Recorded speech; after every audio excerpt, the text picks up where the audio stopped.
Hi, Ryan Michael Galloway here, and I'm still with Dave Williams, who's just been very gracious to give me a bunch of his time here to talk about drums and recording drums. And of course, I'm with WeDon'tNeedNoStinkingRecordCompany.com, and Dave Williams is with the Vault Studios down in Houston, Texas, which is a great little studio, and they're getting terrific sounds out of there.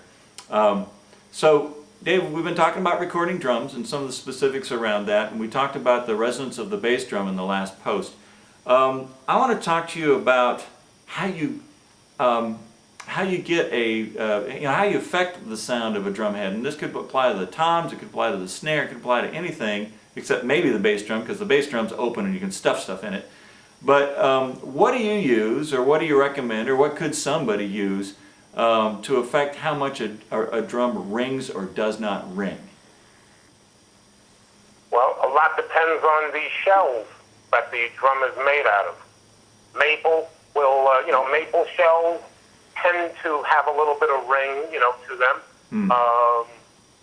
They're not overly boomy or what have you. Or you can use pressed fiberboard, like I remember Tom used to have some compressed fiberboard shells that were just loud. They were just, it was great for the live arena.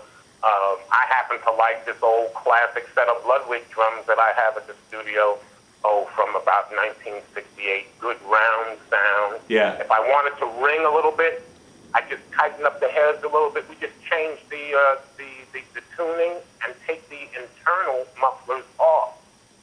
However, in most recordings, you want your toms pretty dry, so that, pretty dry and kind of dead, so that you can affect it later electronically and have full control over it. I like just having a good, fat, meaty Phil Collins kind of sound, to where when you hear the toms, you know that you're hearing toms.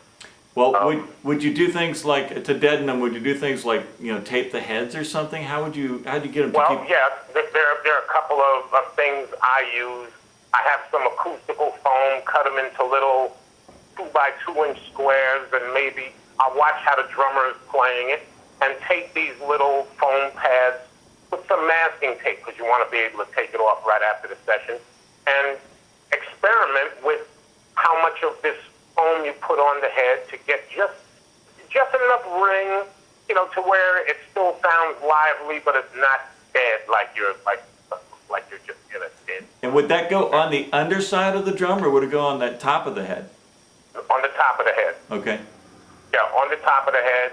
Sometimes some people mic the toms. What they do is they take the bottom heads off and they mic it underneath.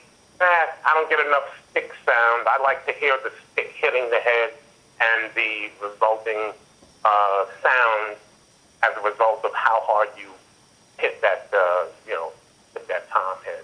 Gotcha. Yeah. Awesome.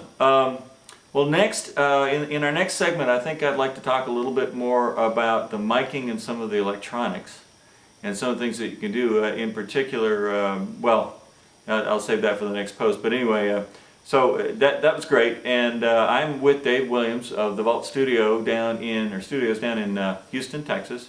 I am Ryan Michael Galloway with WeDon'tNeedNoStinkingRecordCompany.com.